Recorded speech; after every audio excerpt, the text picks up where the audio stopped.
Hi everyone, this is CA Shubhi Agarwal and today I'll be discussing about Indian Contract Act 1872 Nature of Contracts Unit 1.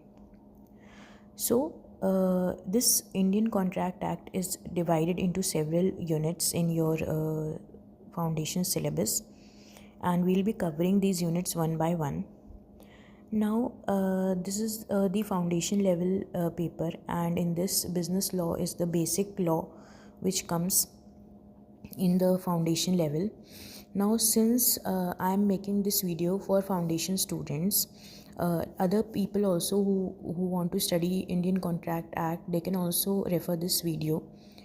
I am making this video without the help of a pen and paper, so you have to listen to my voice and concentrate on the material. I can assure you that after watching this video you will have a thorough idea of what is Indian Contract Act, and the questions which ICI gives involves understanding of the concepts.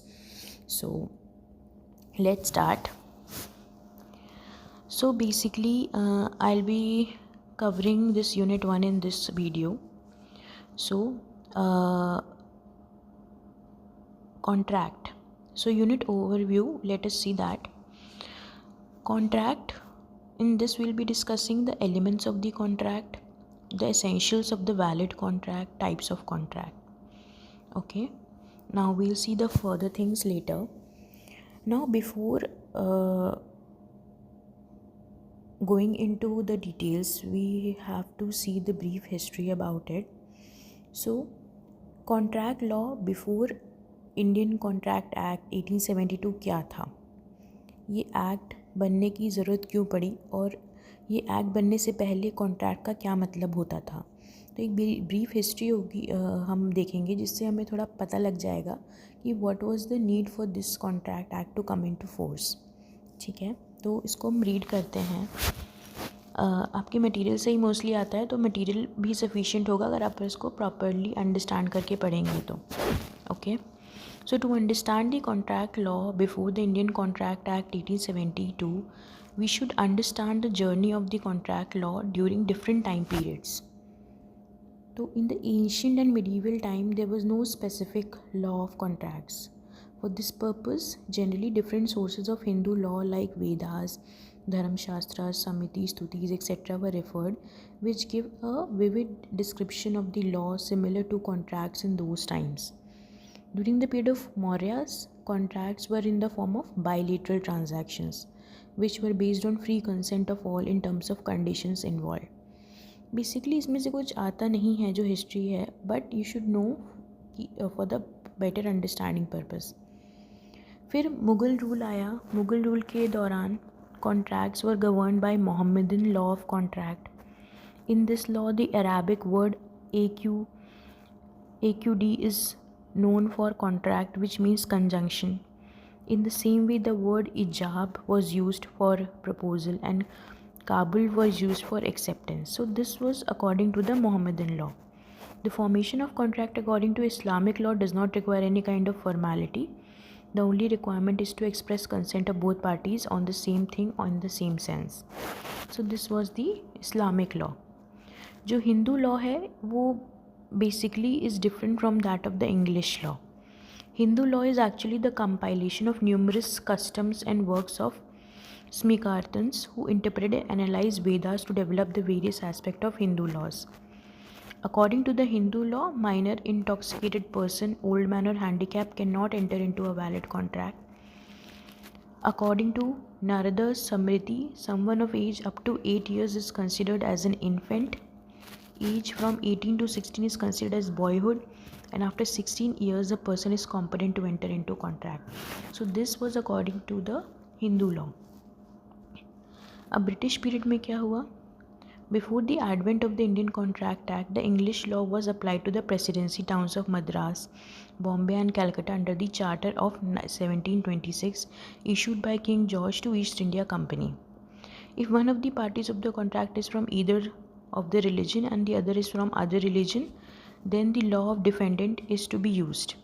This was followed by presidency towns, but in cities outside the presidency towns, The matter was solved on the basis of justice, equity. Procedure is followed to be implemented in India. ये basically एक history type की है जो कि आप read कर सकते हो, ये रेलेवेंट नहीं है. The law of contract introduction. So the law of contract constitutes the most important branch of mercantile or commercial law. It affects everybody, more so trade, commerce and industry. तो ये जो contract है, जो contract act है, ये mostly सबको effect करता है, ट्रेड, कॉमर्स, इंडस्ट्री. और we can say it that contract is this contract act is the foundation of the civilized world. The law relating to the contract is governed by the Indian Contract Act 1872. It was formed on April 25, 1872 and it came into force on September 1, 1872. The preamble to the act says that it is an act to define and amend certain parts of the law relating to contract. It extends to whole of India including the state of Jammu and Kashmir after the removal of 370 of Indian constitution. अब हमें पता है 370 में 370 remove हो गया है. पहले ये एप्लीकेबल नहीं था to the state of Jammu and Kashmir. Now this act is applicable to state of Jammu and Kashmir. ठीक है, बाकी आप देख लेना इसको, लॉ ऑफ कॉन्ट्रैक्ट इंट्रोडक्शन जो भी है. अब मैं जो मेन पार्ट है उससे स्टार्ट करती हूँ, जो कि इम्पॉर्टेंट है अंडरस्टैंडिंग पॉइंट ऑफ व्यू से और एग्ज़ाम पॉइंट ऑफ व्यू से भी. ठीक है, अब आते हैं what is a contract. Contract होता क्या है. तो the term contract is defined under section 2H of the Indian contract act 1872 as an agreement enforceable by law. तो ये इम्पॉर्टेंट डेफिनेशन है कि कॉन्ट्रैक्ट होता क्या है. Section 2H of Indian contract act में डिफ़ाइन किया गया है that an agreement which is enforceable bye law. तो इसके दो पार्ट्स होते हैं, एक an agreement and second is the enforceability by law. तो अगर ये दोनों एलिमेंट हैं तभी दैट इज़ अ कॉन्ट्रैक्ट. अब इसको देखते हैं आगे कि अग्रीमेंट का क्या मतलब होता है और इन्फोर्सिबिलिटी ऑफ लॉ का क्या मतलब होता है. तो अग्रीमेंट क्या होता है. The term agreement given in section 2E of the act is defined as every promise and every set of promises forming the consideration for each other. To have an insight into the definition of the agreement, we need to understand promise. अब agreement क्या बोलता है. agreement बोलता है, agreement की क्या definition है जो section 2E में दी है. Every promise and every set of promises forming the consideration for each other. ठीक है, अब इस डेफिनेशन को हम एनालाइज़ करते हैं. ये एनालिसिस इम्पॉर्टेंट है बिकॉज इससे भी क्वेश्चंस आते हैं और ये बेसिक है एक कॉन्ट्रैक्ट का कि होता क्या है. ठीक है, अब इसको समझने के लिए हमें प्रॉमिस को समझना पड़ेगा. प्रॉमिस को डिफ़ाइन किया गया है सेक्शन 2B में, जो कि है when the person to whom the proposal is made signifies his assent thereto, the proposal is said to be accepted. Proposal when accepted becomes a promise. ठीक है, तो जब कोई पर्सन है जिसको कोई प्रपोज़ल किया जा रहा है और वो पर्सन अपनी एसेंट दे देता है, उसको एक्सेप्ट कर लेता है, उस प्रपोज़ल को एक्सेप्ट जब हो जाता है वो proposal, then that proposal becomes a promise. तो दिस इज़ इम्पॉर्टेंट पार्ट. जब एक प्रपोज़ल एक्सेप्ट हो जाता है then it becomes a promise. ठीक है, अब इसमें से इस डेफिनेशन में से क्या पॉइंट्स इमर्ज होते हैं.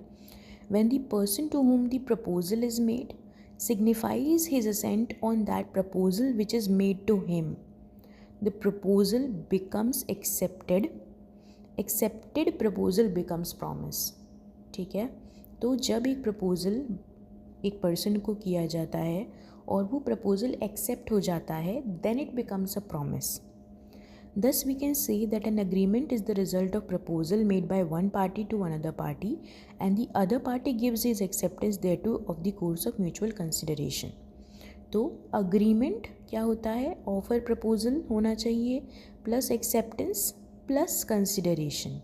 अब agreement वाली डेफिनेशन में अगर हम वापस जाएँ तो इसमें बोला है it is defined as every promise and every set of promises forming the consideration for each other.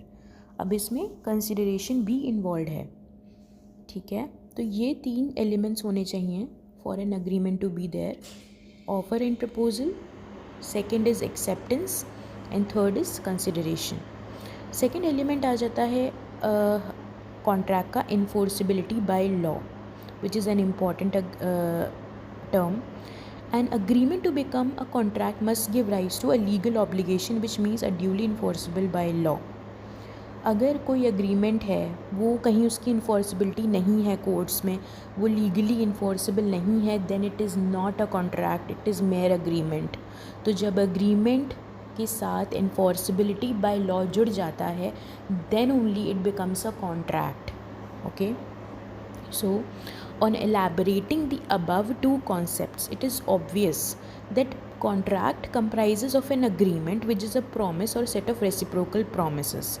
That a promise is the acceptance of the proposal giving rise to a binding contract. Further, Section 2H requires an agreement capable of being enforceable by law before it is called a contract, where parties having made a binding contract, they created rights and obligations between themselves. तो ये concept clear है. Contract क्या होता है, हमने उसकी definition देखी. हमने देखा इसके 2 मेन पिलर्स होते हैं, essential elements. First is agreement, second is enforceability by law. Agreement में हमने देखा 3 चीज़ें होती हैं. Agreement comprises of offer, proposal, then acceptance and then the consideration. ठीक है, अब हम एग्जाम्पल देखते हैं. A agrees with B to sell car for 2 lakhs to B. Here A is under an obligation to give car to B and B has the right to receive the car on payment of rupees 2 lakh, and also B is under obligation to pay 2 lakhs to A and A has the right to receive 2 lakhs. ठीक है. Example 2. Father promises his son to pay him pocket allowance of 500 every month but he refuses to pay later. The son cannot recover the same in court of law as this is a social agreement. This is not created with an intention to create a legal relationship, hence it is not a contract. तो हमने 2 examples देखे. तो अब इसमें पहला जो हमने example देखा वो इन्फोर्सिबल बाय लॉ हो सकता है. अगर ए और बी में एग्रीमेंट हुआ कि 2 लाख की कार बेचनी, 2 लाख की कार सेल करनी है और कोई भी पार्टी डिनाई करती है then that is enforceable under law और वो एक कॉन्ट्रैक्ट है. लेकिन अगर आपके इसमें बोला है कि फादर ने बेटे को प्रॉमिस किया कि 500 रुपये तुम्हें एवरी मंथ देंगे, पापा ने मना कर दिया नहीं देंगे, तो वो कोर्ट में नहीं जा सकता कि नहीं दिया. So this is a social agreement, this is not a agreement which is enforceable under law, hence it is not a contract. अब आ जाते हैं एग्जाम्पल 3 पे. An obligation to maintain wife and children, an order of court of law etc. These are status obligation and so out of scope of contract act. तो ये जो हैं ये out of scope of contract act हैं, इस type के जो obligations होते हैं. अब हम देखते हैं difference between an agreement and a contract. तो ये इम्पॉर्टेंट है. एग्रीमेंट और कॉन्ट्रैक्ट के बीच में डिफरेंस आ सकता है और भी तरीके से पूछा जा सकता है और ये पता होना चाहिए for the basic understanding of the act. तो पहले आपको पता ही है, भी हमने देखा ये क्या है, इसमें हम डिटेल में देख लेते हैं क्या दिया हुआ है मटेरियल में. Every promise and every set of promises forming the consideration for each other, agreement enforceable by law. ठीक है, मीनिंग पता है हमें. Scope, it is agreement is wider term including both legal and social agreement. It is used in a narrow sense with the specification that contract is only legally enforceable agreement. अब हम ये बोल सकते हैं कि जितने भी कॉन्ट्रैक्ट्स हैं वो अग्रीमेंट हैं, लेकिन जितने भी एग्रीमेंट्स हैं वो ज़रूरी नहीं वो कॉन्ट्रैक्ट्स हैं. Legal obligation, it may not create legal obligation. An agreement does not have grant rights to the parties, necessarily creates a legal obligation. A contract always grants certain rights to every party. Okay, so ये हो गए हमारे difference between agreement and contract, जो कि हमने समझ लिए हैं कि क्या है. एक बार आपको समझ में आ गया दोनों में क्या डिफरेंस है तो आप कुछ भी इसमें देख सकते हो, उसमें कोई इशू नहीं है. कोई क्वेश्चन हो इसके रिगार्डिंग तो आप मुझे कमेंट बॉक्स में डाल सकते हो. ठीक है, हम आ जाते हैं अगले पे, that is essentials of a valid contract. एक वैलिड कॉन्ट्रैक्ट में क्या क्या चीज़ें होनी चाहिए ताकि हम उसको वैलिड कॉन्ट्रैक्ट बोल सकें. This is very important. Okay, तो इसमें एक एक करके चलेंगे। पहला अग्रीमेंट, ओके, इसमें हम देखते हैं कि जो एसेंशियल्स हैं वो इसमें एक सेक्शन 10 होता है इंडियन कॉन्ट्रैक्ट एक्ट में 1872। इंडियन कॉन्ट्रैक्ट एक्ट में जो सेक्शन 10 है उसके अकॉर्डिंग कुछ एसेंशियल्स हैं, और सेक्शन 10 में कुछ चीज़ें नहीं दी गई हैं लेकिन उसको भी हम एज एसेंशियल ही ट्रीट करते हैं। ठीक है, पहले हम देख लेते हैं जो एसेंशियल्स अकॉर्डिंग टू सेक्शन 10 है। पहला is agreement, second is free consent, third is competency of the parties, fourth is lawful consideration, fifth is legal object, and sixth is not expressly declared to be void as per section 24 to 30 and 56.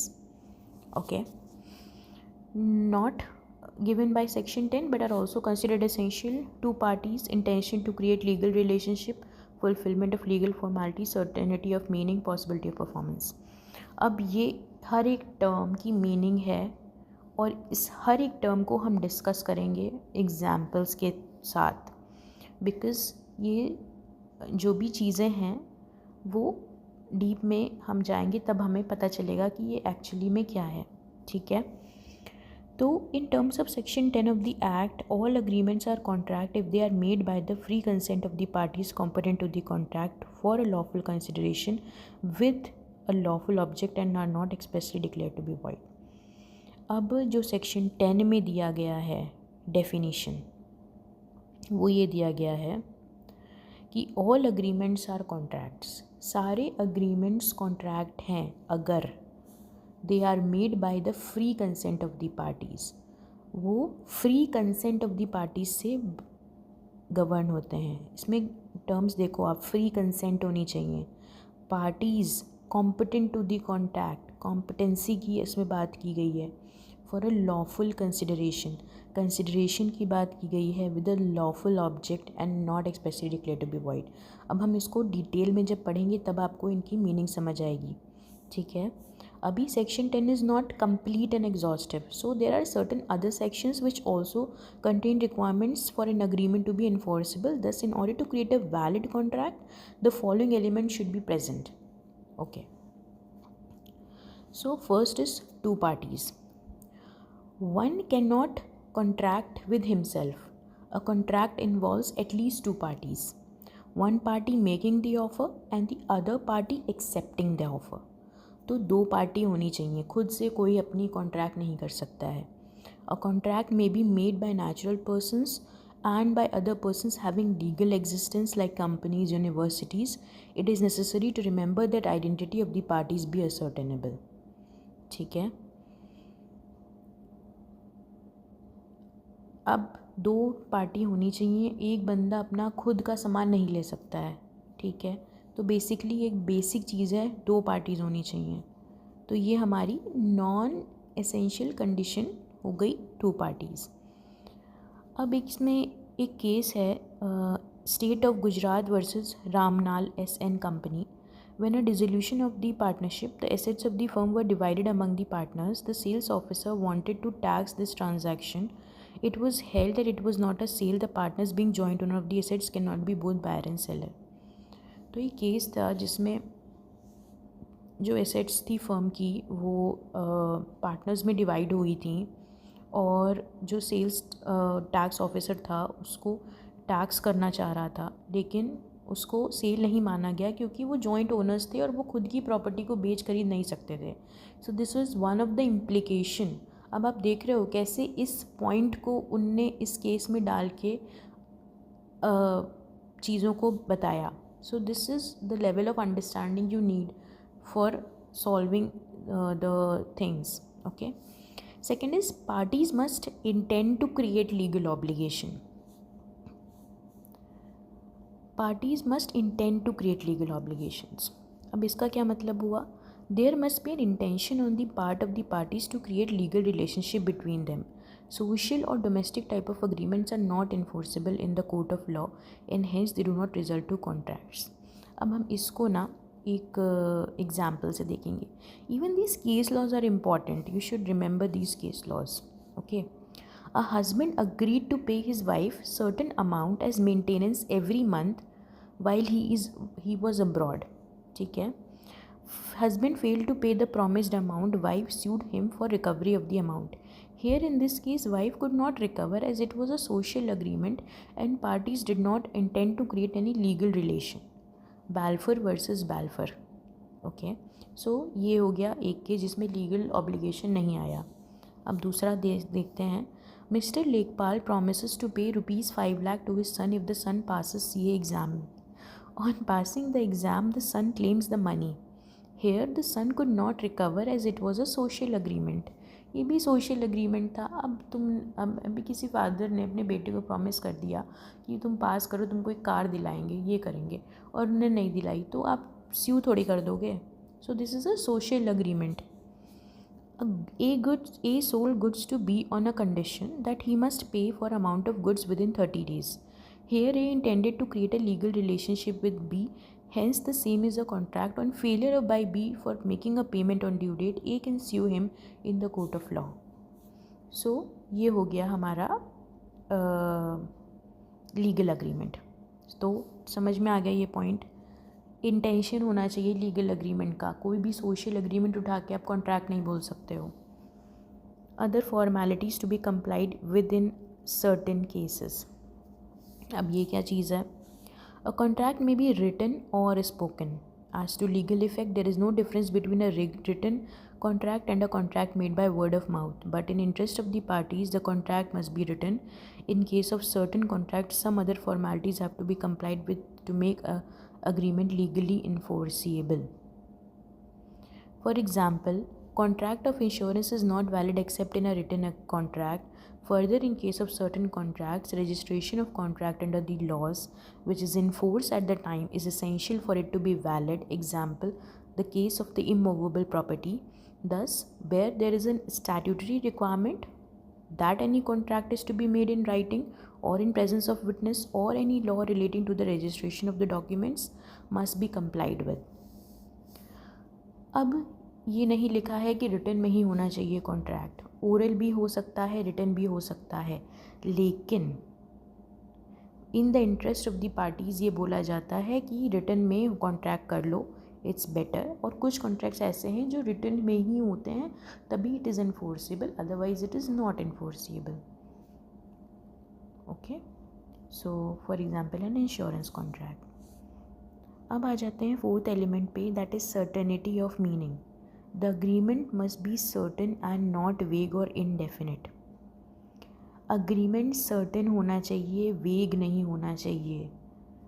उस clear होना चाहिए, मतलब कुछ ऐसी चीज़ें नहीं होनी चाहिए जिसमें कन्फ्यूजन क्रिएट हो. एकदम सटीक होना चाहिए, क्लियर. ठीक है, एग्जाम्पल देखते हैं. A agrees to sell to B 100 tons of oil. There is nothing certain in order to show what kind of oil was intended for. अब A ने B को बोल दिया कि 100 tons of oil will be sold.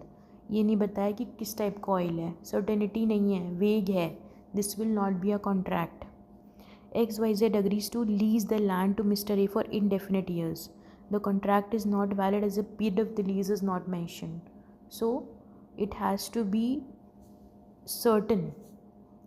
Possibility of performance of an agreement. The terms of the agreement should be capable of performance. An agreement to do an act impossible in itself cannot be enforced. This is also an important element. जो agreement है वो ऐसा होना चाहिए जो कि capable of performance हो. अगर वो possible ही नहीं है उसको execute करना, then it will not be a contract. अब A agrees with B to discover treasure by magic.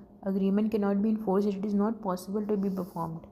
Possibility होनी चाहिए कि हम उसको परफॉर्म कर सकें. ठीक है, अब आ जाते हैं now according to section 10 following are the essential elements. अब जो सेक्शन 10 के अकॉर्डिंग जो एलिमेंट्स हैं ये तो हमने देख लिया जो कि एसेंशियल एलिमेंट्स नहीं थे. अब एसेंशियल एलिमेंट्स जो सेक्शन 10 के अकॉर्डिंग हैं. ठीक है, first is offer and acceptance और an agreement.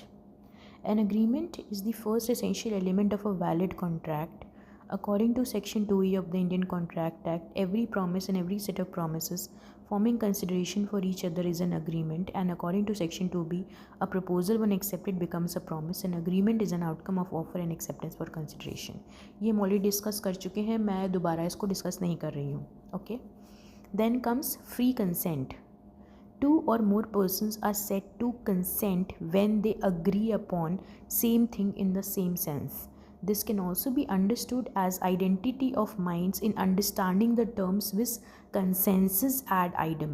Further, such consent must be free. Consent would be considered as free consent if it is not caused by coercion, undue influence, fraud, misrepresentation or mistake. ठीक है. Free consent होनी चाहिए.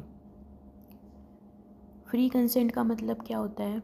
Coercion, undue influence, fraud, misrepresentation, mistake, इसके नहीं.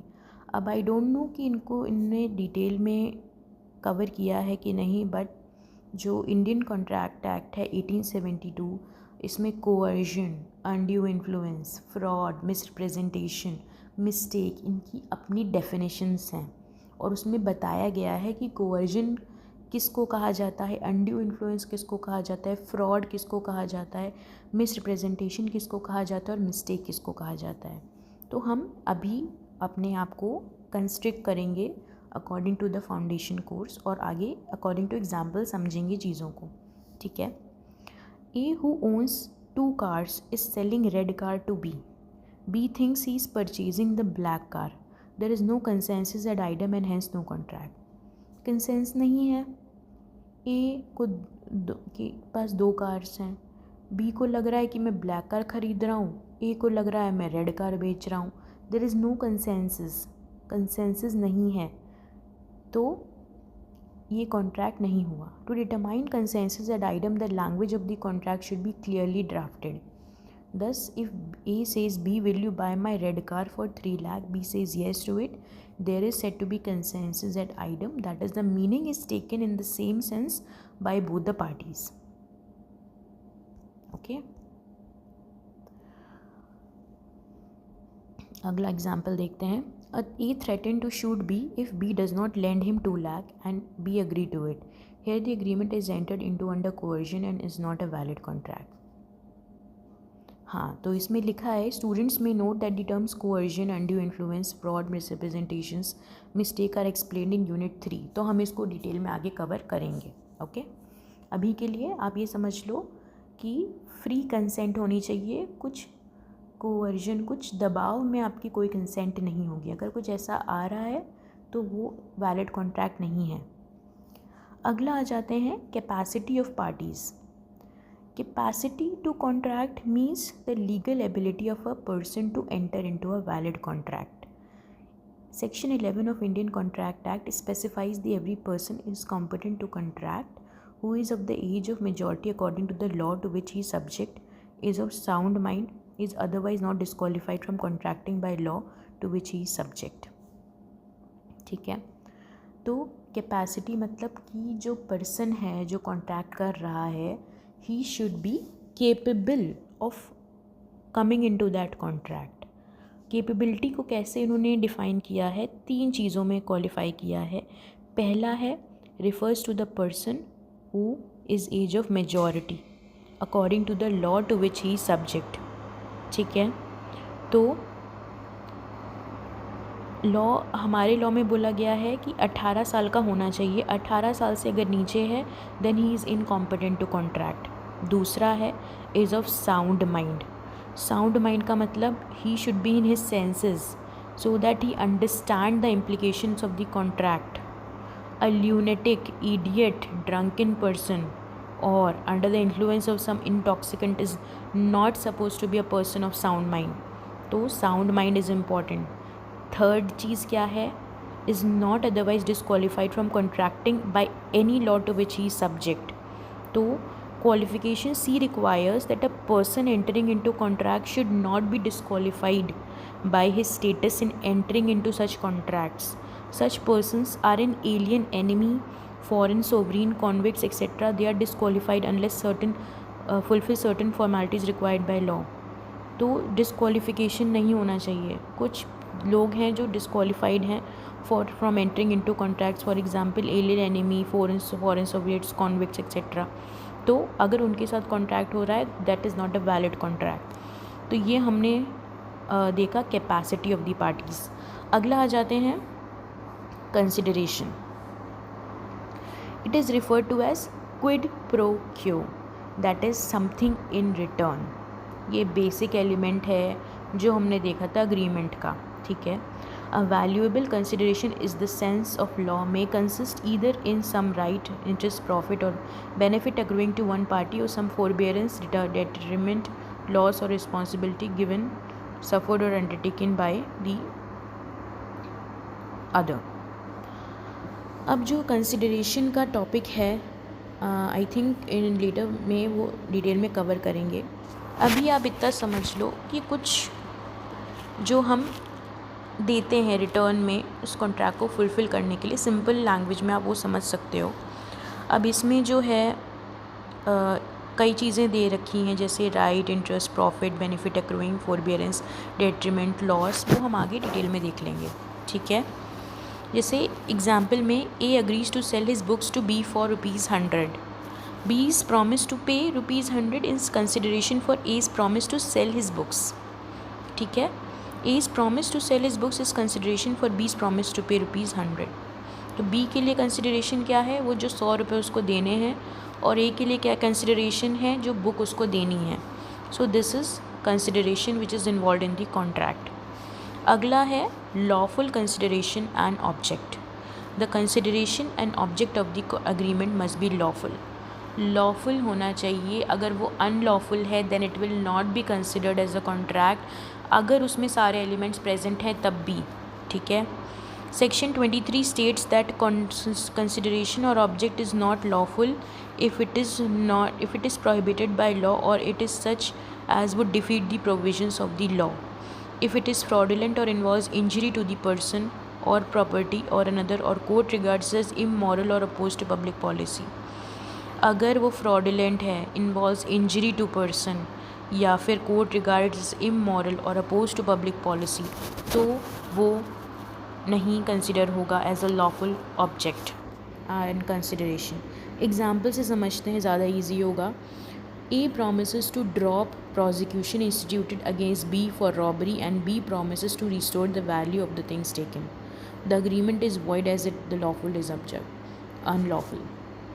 ए ने बोला कि जो बी ने रॉबरी करी है उसका वो ड्रॉप कर देगा प्रोसिक्यूशन और बी रिस्टोर करवा देगा वैल्यू। ये एक अनलॉफुल चीज़ है जो हो रही है, that is why this agreement is void. A agrees to sell his house to be against 100 kgs of cocaine drugs. Such agreement is illegal and the consideration is unlawful. तो lawful is important for the agreement to be considered as a contract.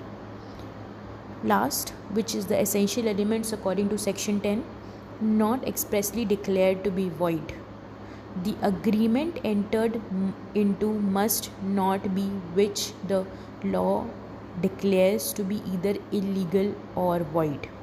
An illegal agreement is an agreement expressly or impliedly prohibited by law. A void agreement is one without any legal effects. देखो void मतलब क्या होता है, void मतलब का term का void मतलब उसका कोई एग्जिस्टेंस नहीं है, वो नल है, मतलब उसका कुछ इफ़ेक्ट ही नहीं है, लीगल इफ़ेक्ट नहीं है, ठीक है। तो the agreement entered must not be which the law declares to be either illegal और वॉइड। जो वॉइड अग्रीमेंट्स हैं वो ऐसे एग्रीमेंट्स होते हैं जिनका कोई लीगल इफ़ेक्ट नहीं होता है। एग्जाम्पल देखते हैं। थ्रेट टू कमिट मर्डर और making publishing defamatory statements or entering into agreements which are opposed to public policy are illegal in nature. Similarly, an agreement in restraint of trade, marriage, legal proceedings are example of void agreements. अब ये void agreement जो है ना detailed में आप पढ़ोगे आगे, इन restraint of trade, marriage, ये सब।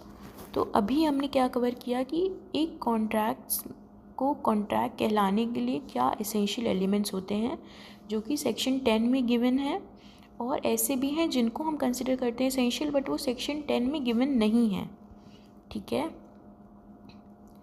अब जो आगे है वो हमारे आएंगे टाइप्स ऑफ कॉन्ट्रैक्ट्स, जो कि बहुत इम्पोर्टेंट टॉपिक है, जो कि I will cover in the next video.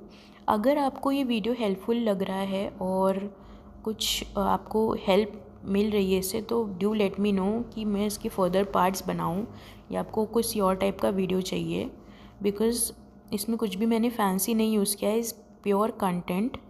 तो अगर आपको ये हेल्पफुल लग रहा हो तो please let me know in the comment section. Thank you so much for watching this video. Thank you.